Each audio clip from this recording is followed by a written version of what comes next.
Hey, Megan.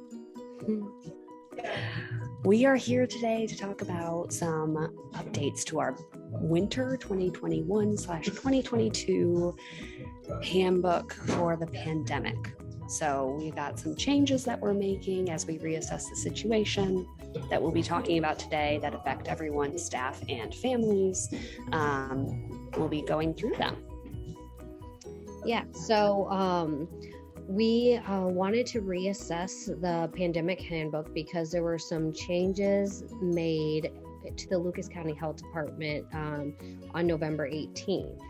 So we thought this was a good time with having, another surge coming along to reassess what we're doing and really evaluate that. So we're going to go through some changes with you.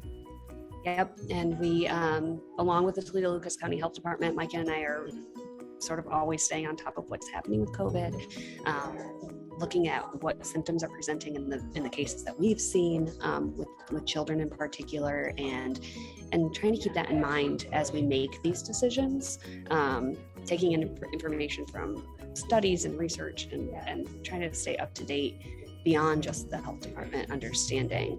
So we'll bring more clarity around high risk versus low risk symptoms and what that means at Nourish. We'll be looking at what to do if the symptoms develop in your child. That's for staff and for families, and what a child who tests positive must do.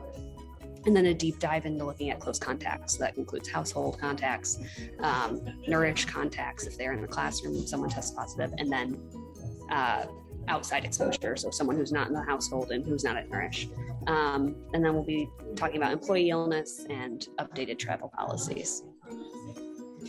Yeah, our goal is to be as clear as possible with all of this, and there's always nuances in different ways. So we just want to bring clarity of the reason why we're making these decisions, and hopefully help you understand where we're getting our information and how we're getting it, and what makes most sense for our Nourish families.